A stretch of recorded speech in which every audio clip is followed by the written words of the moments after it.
जगतसिंहपुर एरसमा थाना अंतर्गत कृष्णचंद्रपुर पंचायत स्थित तलकुसुमा ग्रामर अंजना साहाणी झील रिंकिना सहित कोठी ग्रामर मानस नायक सहित वैदिक रीतिनीति विवाह होता। तेबे कौन बद को नहीं पति पत्नी मध्य बद देखा रिंकिना साहाणी शाशुघर छाड़ी बापघरे रोते। मानस नायक सहित संपर्क खराब होबारु एरसमा जेएमएफसी एरसमा कोर्टे केस 2022 होता। रिंकिना साहाणी एक झील 7 वर्ष अच्छी रिंकिना साहाणी भरण पोषण कोर्ट राय अनुसार मानस नायक प्रत्येक मास 4000 टंका देवा कथा, किंतु कोर्ट राय को अवमान करथिले। मानस नायक भाई प्रकाश नायक पिता विचित्रा नायक रिंकिना साहाणी को ब्लैकमेलिंग करी 2 लाख टंकार ऊर्ध्व टंका सुनालंकार नहीं जाइछि, जहाँ एरसमा थाना रिंकिना साहाणी मां अंजना साहाणी अभियोग करिसंती।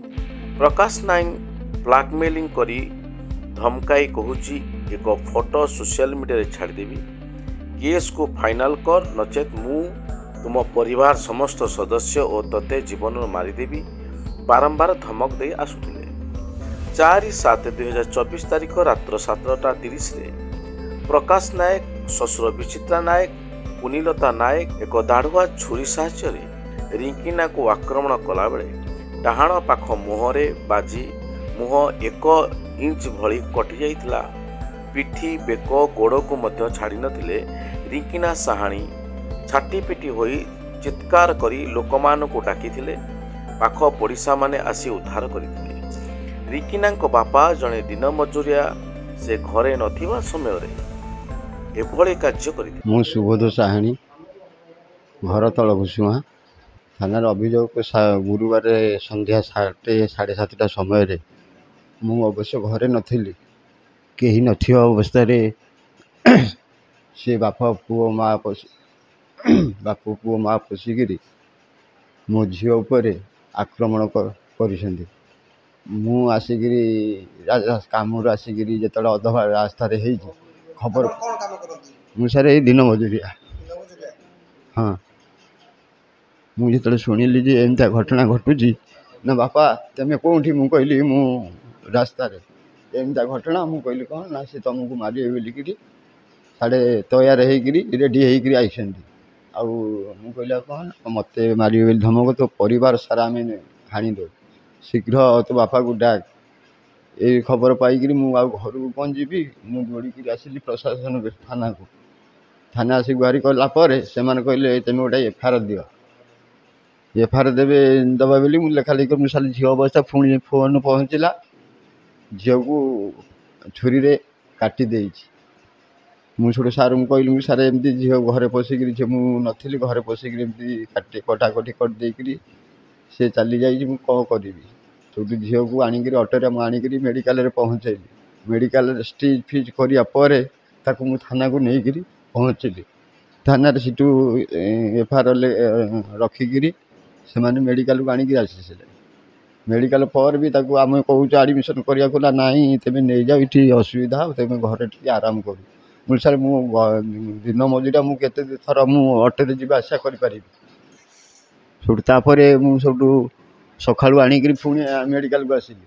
मेडिकल किंतु आणिक आज की 5-4 दिन है से आम कथा शुणुना कहते ये कि क्षति कौन हो तुम आडमिशन कर एपर्यंत भी आमको खाद्य ना कि ये ना आम 4 दिन है 3 जन ये उपास भोकर पड़ी अच्छु किंतु सी आम कथा किए शुणुना कहते ये कौन हो तुम रोगी भल अच्छे पुणी रोगी भल अच्छे तुम इंजेक्शन कहीं दौच रोगी जब किसी असुविधा न हो तुम रोगी कौच आड़े आम आडमिशन करूँ ना रेफर कर दिखाँ आम कटक नबू कि जगतसिंहपुर नबू से भी नाराज। आज भी आमर एमएलए पाखक मुझे एमएलए कहले अच्छा ठीक अच्छे तुम जाओ से मैंने मु फोन करुच्ची से करेंगे किंतु एपर्यंत भी डॉक्टर भी आसी ना से नहीं प्रधान तदंत से आसिक गुरुवार शुक्रवार राति स्टेटमेंट कौन नहीं आसीना